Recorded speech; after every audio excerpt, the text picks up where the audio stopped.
Have you ever come across an obstacle on the trail that you couldn't confidently ride over? Today you're going to learn a technique to ride up and over anything that gets in your path. We'll be able to conquer even the biggest obstacles with this one single technique. We're also going to put this bike skill to the test. After we're done learning the technique, I'm going to set up a little bit of a challenge by stacking some of the boxes in this warehouse. We're going to find out just how high we could ride a mountain bike up onto stuff. My name is Aaron. Welcome to Super Rider.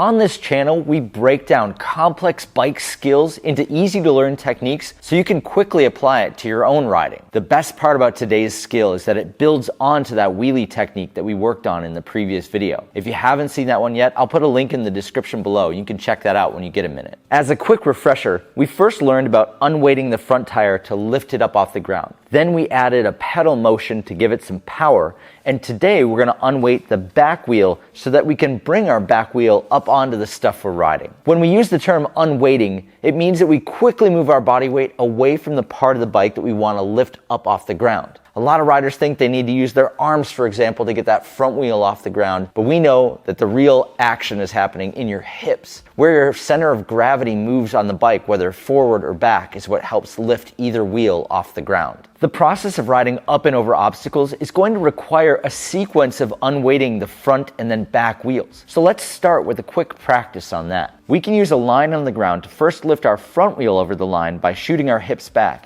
Then we can lift our back wheel over that line by shifting our weight forward toward the handlebars. One thing you can also consider here is breaking this movement into even smaller bits. So if you want to just focus on getting only your front wheel over the line and then focus on only getting your back wheel over the line, that's totally fine. Get those two things individually perfect and then put them together for this next step. There's a little bonus technique that we can use to get our back wheel in the air even higher, and that's called the pedal scoop. Now you've already got your body weight pretty far forward on the bike, which is going to make this whole thing easier. But the pedal scoop is a motion where you push down, back, and up on those pedals, and it's going to help guide that back wheel into the air. This is going to come in super handy today. Let's build up our muscle memory by having another quick session rocking our bike over this line. Before we proceed to the next part of this skill, here are 3 bike setup things that are going to help you learn this move faster. Number 1, drop your seat. It's best to move your seat down and out of the way so you have more room to move around on the bike.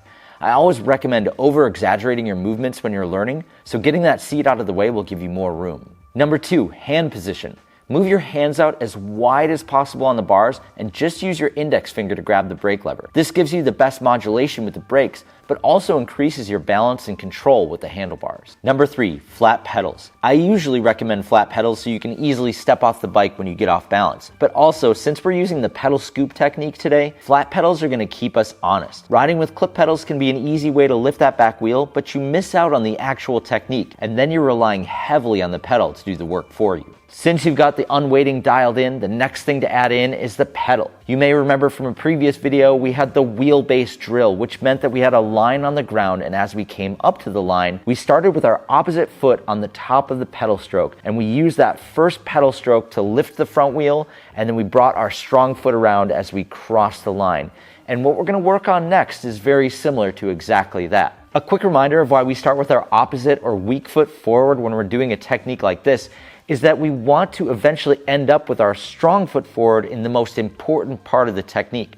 So we use that opposite foot to initiate the technique so that when we get to the real part, we're in the most stable position on our bike with our strong foot forward. This next drill is going to feel very similar to the wheel-based drill that we practiced, where you lifted your front wheel on the line and you tried to keep it up in the air until your back wheel crossed it.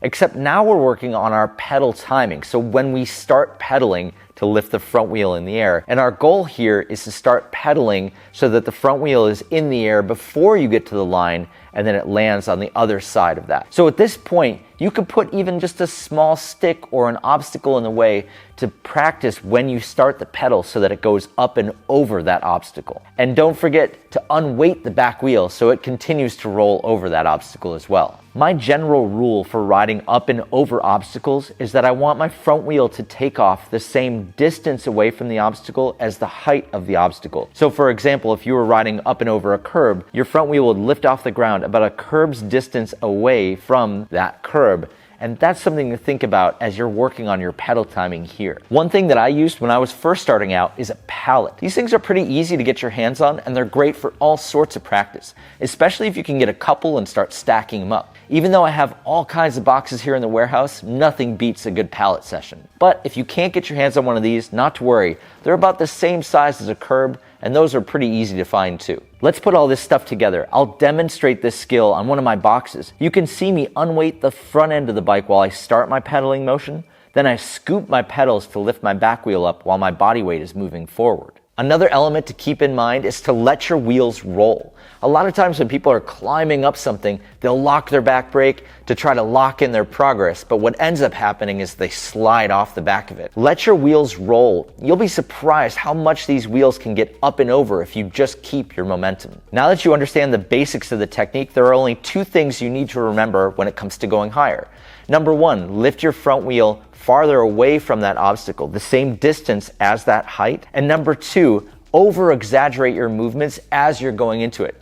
You'll see when I'm riding, the higher I'm going, the more I'm over-exaggerating those movements to make the bike do what I want it to do. I think the best way to show you exactly what I mean is to challenge myself. I've actually never ridden this mountain bike up onto anything big, and there are plenty of boxes and pallets here in the warehouse. Let's see how high I can go. Let's start with the smallest box in the warehouse, and then we can stack some pallets on top of that until we get to the next height.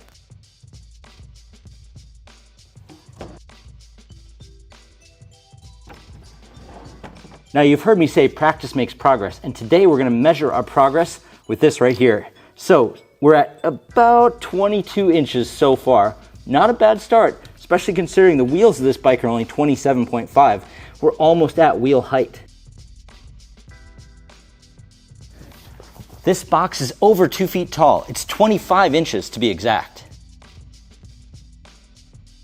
That was the highest I've ever ridden this bike up and onto anything. So every pallet that we add from here on out, it's gonna be a new record for me. 30 inches. So this is way above the height of my wheels. This will be a record for sure if I can pull it off. Wow. 30 inches to 2 tires. If there was any need for validation that this skill was gonna work, I think this was it right here. I'm not sure if I've got enough for another whole pallet in me. We might be flirting with disaster, doing something like that. But I don't think you're gonna run into many scenarios where you need to ride up and over anything higher than this on the trail. And isn't it good to know that the technique we've been building up towards works on something as big as this? The one thing I hope you noticed in that challenge is that my technique didn't change, only my body movements became more and more exaggerated the higher up I went, until I got to the very top where I had to completely bend my knees to maximize the scoop with the pedals and the back wheel. It's kind of wild how many skills we built off the single technique of unweighting. What bike skills do you want to work on next? Let me know in the comments and we can work on those in some upcoming videos. If this video was helpful for you, consider sharing it with somebody that you ride with. If you want to continue progressing on the bike, make sure you're subscribed to the channel so you don't miss any of the lessons. And if you can't wait that long, go check out this playlist right here. That's where all the good stuff is.